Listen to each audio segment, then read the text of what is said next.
इकडे लगबग चालू आहे बघा, तयारी चालू आहे यांची.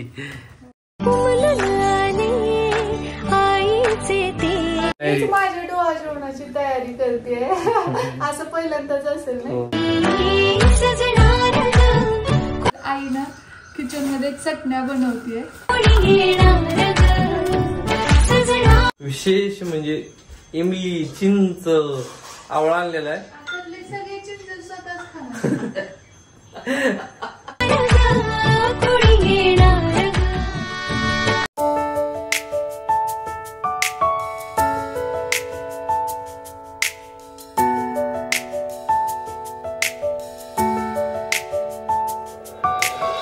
आतापर्यंतचा ब्लॉग तर तुम्ही पाहिला असेल मेहंदी वगैरे काढलेला. तर आज मेहंदी धुतली आहे, आता सध्या अशी रंगली आहे. तर कार्यक्रम दुपारनंतर आहे, तोपर्यंत होप की रंग छान येईल. तुम्हाला काय वाटतं? माझ्यापेक्षा ना श्रीची आणि आईची खूप छान रंगल्या. नाही पण जसं जसं हे होईल ना तसं डार्क होत जाणार ना ते. आणि तुम्ही तर काढली पण नाही. तुम्ही पण बाबा होणार होते की बाबा होणार असताना पण नाही. आणि आईपेक्षा बाबा जास्त डार्क काढले तिने. तर चला आता मी पुढची तयारी करते, कारण की पॅकिंग वगैरे करायची आपल्याला. आणि काही फराळाचे आयटम आहेत ते काही विकत आणले आणि फळं वगैरे पण घेऊन आलेत हे. त्याशिवाय हे अशा डेकोरेशनच्या काही हे आहेत, तर याच्यामध्ये मी ते सगळं ठेवून घेते छान. त्याशिवाय हे पण आहे याच्यामध्ये खोके वगैरे व्यवस्थित हे करावे लागणार. म्हणजे आपण लग्नात रुखवतात वगैरे करतोच ना तसं. खरं तर घरच्या सगळ्यांनाच मिस करतोय, पण जर मी पप्पांना म्हटले असते तर मग ते उगीच खर्चात पडायचं होतं. आणि आमच्याकडे ना डोहा जेवण एक छोटंसं लग्न असल्यासारखंच असतं. त्यामुळे खूप एकमेकाला आहेर, उपचार आणि बऱ्याच गोष्टी असतात ज्या जास्त खर्चात नको असं मला वाटलं. त्यामुळे आणि पुढचं पण माणूस खर्चात पडते, येणार सुद्धा येणार पण की त्यांना घेऊन काहीतरी जावा, त्यांना प्रश्न निर्माण होणार. त्यापेक्षा मग अगदी आपल्याला साजरं तर करायचंय आणि हाऊस बी होती आणि दोन्ही गोष्टी. त्यामुळे विचार असा केला की आपण छोटसच करू, पण तुम्हाला पण आवडेल या पद्धतीने. म्हणजे फोटोशूट बी होईल, साजरं बी होईल आणि आपली परंपरा पण जोपासली जाईल. आता काही जणी असं पण बोलतील की 9व्या महिन्यात वगैरे असतं का, तर आमच्या इकडे 9वा महिना किंवा 7वा महिना, स्पेशली ज्या मराठवाड्यातल्या आहेत त्यांना माहिती असेलच. प्रत्येक भागातल्या परंपरा वेगवेगळ्या ज्या दुसरीकडनं पाहतात तर त्यांच्यासाठी सांगते की आमच्यात 9वा महिना किंवा 7वा महिना या 2 महिन्यातच डोहा जेवण करतात. चोरोटी 5व्या महिन्यात करतात. आणि जरी कधी कुठे कसे काही जरी नियम असले ना, तर हौसेसाठी ना काही स्वतःचे नियम केलं तरी काही हरकत नाही. बरोबर. त्यामुळे कसं आहे, स्वतःपेक्षा महत्वाचं काही नाही. एखादी इच्छा असं राहून जाऊन आता ह्या गोष्टी काय परत येणार नाही. बरोबर आहे. आणि आई काय करते म्हणाल तर आई ना किचन मध्ये चटण्या बनवतीये, कारण की ते असतं ना लोणची चटण्या वगैरे. तर मी तिला म्हटलंय जास्त क्वांटिटीत काही नकोस, कारण इथं खाणार किती थोडेसेच लोक आहेत, तर जास्त काही नकोस करू म्हणून. सो बरं म्हटली ती. मग आता थोड्या वेळाने मी तुम्हाला दाखवते आई चटणी बनवते. म्हणजे चाललंय तिचं.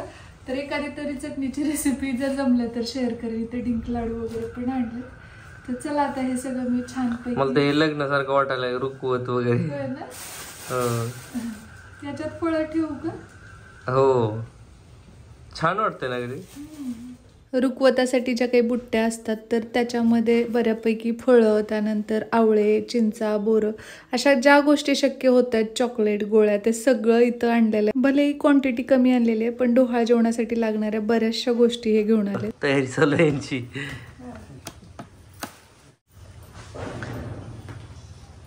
मी पण मदत करतो की. तुम्ही हात लावल्याशिवाय कसं होणार? मला तुला आवडण्यापेक्षा मला माझ्या आवडीचे पदार्थ दिसायला लागले त्याच्यात. तुमच्यासाठीच हे सगळं आहे की नाही? हे छान आहे. त्याच्यात लाडू वगैरे छान वाटते जास्त ठेवायला.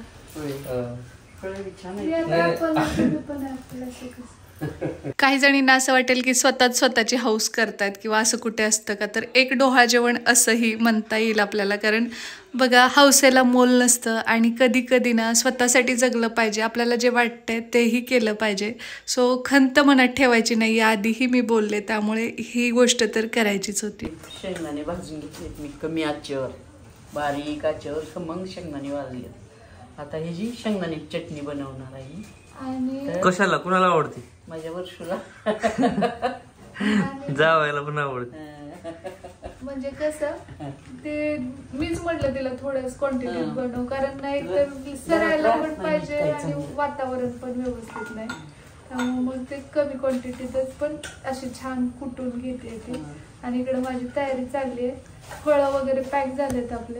आता बाकीचे जे काही आहे ना तर त्याच्यासाठी झालंय असं की हे स्टेपल करावं लागणार आहे अगोदर आपल्याला. आणि मग हे छान बॉक्स तयार झाले की मग फराळाचे आयटम भरून त्याच्यामध्ये. हे तर ते लग्नातल्या सारखं वाटत. लग्नात असतात ना आता आहेराच्या ह्याच्यात रुकवत. हा साहित्य आणखी काही राहिलेलं घेऊन येतील. हो आता बरंच राहिलेलं आणायचंय. आता मी चाललोय बाहेर, ते सगळं बाकीचं राहिलेलं साहित्य घेऊन येतो, तोपर्यंत हे उरकतील घरचं. या इथं शेंगदाण्याची चटणी, लाल तिखट, त्यानंतर जिरं आणि मीठ घेतलेलं आहे, पिंक साल्ट. तर त्याच्यापासून इथं शेंगदाण्याची चटणी बनवते. खरं तर शेंगदाण्याची चटणी असू देत किंवा कारळ्याची, ती रुचकर होण्यासाठी अगदी बारीक आचेवरती ती खरपूस भाजली गेली पाहिजे. आणि त्याच्यामध्ये आई कुटते म्हणल्यास तर वादच नाही. रुकवत खायला आम्ही येणार, रुकवत घेऊन या. पद्धत पण झाली म्हणा की आमच्याकडे नाही, आमच्या घरात लागते ते आमच्या घराने. नुसतं म्हटलं काय त्यात आपलं काही गोडधोड काही खात नाही ते. छोटासा कार्यक्रम इकडे तयारी, माझ्या डोहा जेवणाची तयारी करते असं पहिल्यांदाच असेल ना. हो कारण कसं आहे माहितीये का, आईला होत नाही बाई, आता म्हातारी झाली आई. तरी तू भरपूर करायला. विषय तो नाही, मुळात कसं आहे माहितीये का, हिची पहिल्यापासून इच्छा होती बरं का, परंतु पुढे होऊन कुणीच म्हणलं नाही की का करूया कार्यक्रम.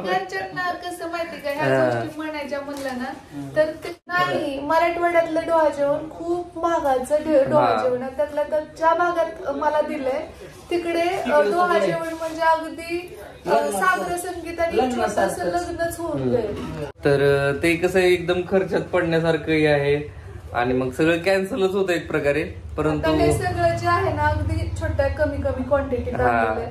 आणि अगदी जवळच्या आपल्या इथलं कॉलनी मधल्या लेडीज बोलून ते साजरं करायचंय.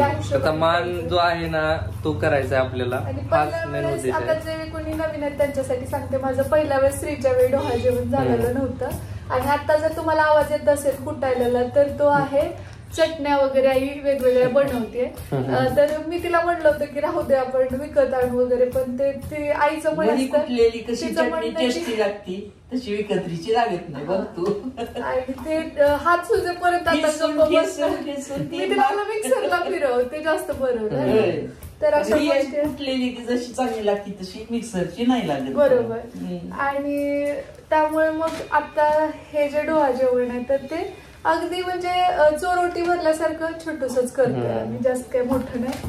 आणि आई आपल्याकडे 9व्या महिन्यात पण डोहा जेवण करतेत ना, ज्यांनी 7व्या महिन्यात शक्य घडलं. आता 7वेत नाही झालं तर 9वेत बी करते. आणि कुणाच्या इकडे अशी परंपरा आहे सांगा, कारण बऱ्याच जणी आमच्या भागातल्याही असतील ज्या या गोष्टी समजू शकतील, पण काही असतील त्यांच्याकडे 7व्यातच केलं तर करत असतील तर त्यांना थोडं कन्फ्युजन होऊ शकतं. म्हणून या गोष्टी क्लिअर करणं गरजेचं आहे. आणि त्याच्या पलीकडे जाऊन कसं आहे माहिती आहे का, आपली हाऊस होणं खूप गरजेचं आहे. आपण मनातल्या काही इच्छा आहे ना स्वतःसाठी पण जगणं गरजेचं आहे.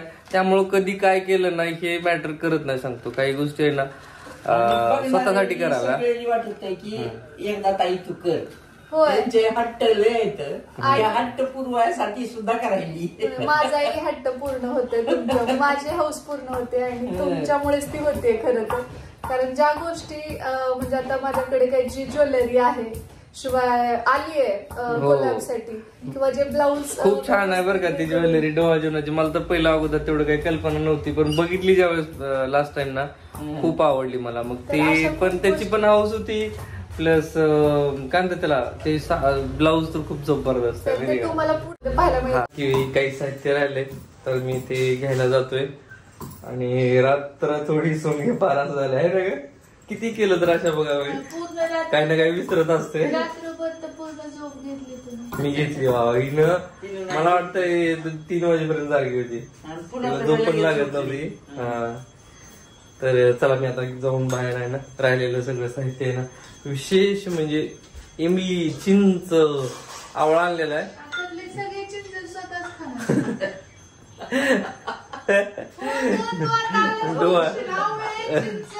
मी कसं आहे मनसोक्त जगणारा माणूस आहे.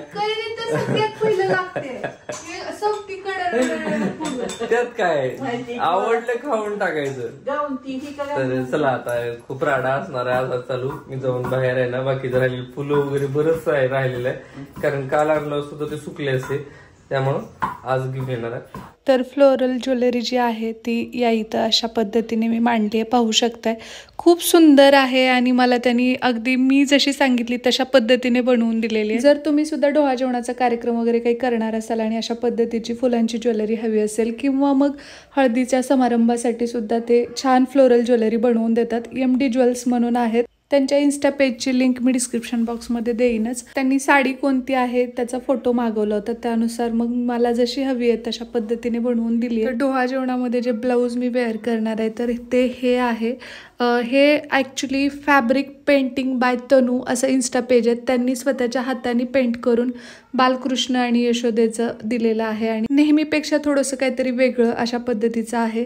स्लीव्जवरती सुद्धा हात आणि त्याच्यामध्ये बाळाचे पाय असे दिलेले आहेत आणि मला तरी हे खूप आवडलं. अगदी डिसेंट आणि जास्त काही बटपटीत नाही, काही नाही. तर त्यांच्यासुद्धा पेजची लिंक मी डिस्क्रिप्शन बॉक्समध्ये देते, जेणेकरून तुम्हाला कुठल्याही फंक्शनसाठी जर अशा पद्धतीने पेंटिंग करून हवं असेल ब्लाऊजवरती वगैरे तर खूप युनिक आणि कस्टमाइज अशा डिझाईन्स त्यांच्याकडे आहेत. तुम्ही त्यांना सांगू शकता कसं हवं आहे, कुठल्या फंक्शनसाठी हवं आहे. सो ब्लाऊज पेंटिंगसाठीचे जे काही डिटेल्स आहेत ते सुद्धा डिस्क्रिप्शनमध्ये देते. शिवाय ज्वेलरीसाठीच्या सुद्धा नक्कीच चेकआउट करा तुम्हाला हवं असेल तर. हा ब्लॉग मी इथेच थांबवते.